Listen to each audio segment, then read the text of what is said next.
बहुत बार ऐसा देखने को मिलता है कि जो व्यक्ति भगवान की भक्ति करता है, पूजा पाठ में लीन रहता है, वही सबसे ज्यादा दुखी होता है। जबकि एक नास्तिक जो कभी भगवान को नहीं मानता, पूजा पाठ नहीं करता, संतों का संग नहीं करता, वह सुखी जीवन जीता है।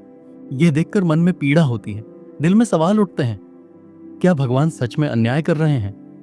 क्या यह न्याय है कि जो सच्चे मन से भगवान की भक्ति करता है उसे दुखों का सामना करना पड़ता है, और जो कभी उनका नाम तक नहीं लेता वह सुखी रहता है? द्वापर युग में जब महाभारत का युद्ध शुरू होने वाला था, तब अर्जुन के मन में भी ऐसे ही प्रश्न उठे। उसने व्याकुल होकर भगवान श्री कृष्ण से पूछा, माधव, जो लोग आपकी भक्ति में लीन रहते हैं वे दुखी और परेशान क्यों रहते हैं, जबकि जो लोग कभी आपका नाम तक नहीं लेते वे सुखी और संपन्न दिखते हैं? अर्जुन के चेहरे पर चिंता की रेखाएं साफ झलक रही थीं। उसकी आंखों में भ्रम और बेचैनी थी। भगवान श्री कृष्ण मुस्कुराए। उनकी मुस्कान में करुणा थी, ज्ञान था। वे अर्जुन के मन की उलझन समझ चुके थे। उन्होंने बड़े धैर्य से एक छोटी सी कहानी सुनाई जो इस रहस्य से पर्दा उठा सकती थी। एक समय की बात है, एक गुरु के दो शिष्य थे। दोनों ही बुद्धिमान और योग्य थे, लेकिन दोनों का स्वभाव बिल्कुल अलग था। एक सच्चा भक्त था जो हर समय मंदिर जाता, पूजा पाठ करता और सत्संग में भाग लेता।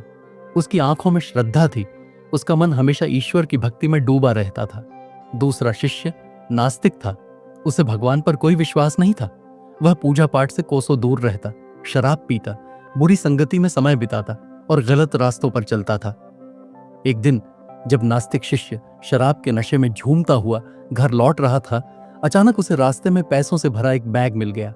उसकी आंखें चमक उठीं, उसका दिल खुशी से झूम उठा। वह जोर जोर से चिल्लाने लगा, आज मेरी किस्मत खुल गई, अब मैं बिना किसी मेहनत के ऐशो आराम से रह सकता हूं। वहीं दूसरी ओर भक्त शिष्य मंदिर में भजन गाकर भगवान का नाम लेते हुए शांति से घर लौट रहा था। उसकी आत्मा में संतोष था, लेकिन तभी अचानक उसके पैर में एक कांटा चुभ गया। दर्द से उसकी आंखों में आंसू आ गए, खून बहने लगा, लेकिन उसने कोई शिकायत नहीं की। संयोग से उसी समय नास्तिक शिष्य भी वहां आ पहुंचा। उसने भक्त शिष्य को देखा और ठहाका मारकर हंसने लगा। उसके शब्द ताने भरे थे, उसकी आंखों में अहंकार झलक रहा था।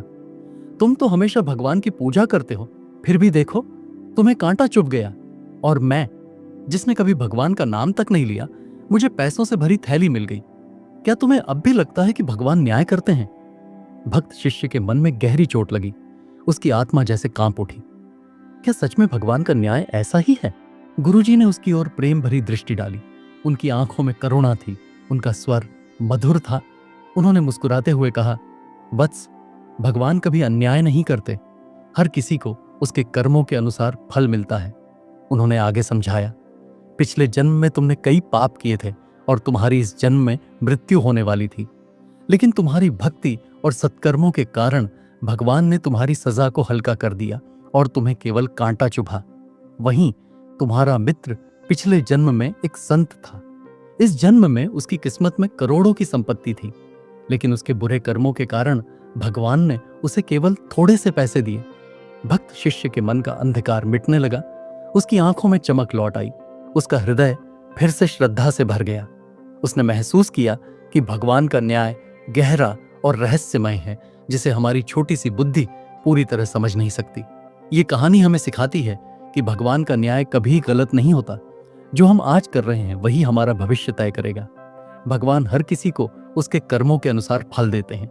जब हम भगवान से कुछ मांगते हैं तो वो हमें हमारी सोच से ज्यादा देते हैं, लेकिन सही समय पर और सही तरीके से। इसलिए हमें हमेशा धैर्य रखना चाहिए, अच्छे कर्म करने चाहिए और जीवन में संयम बनाए रखना चाहिए।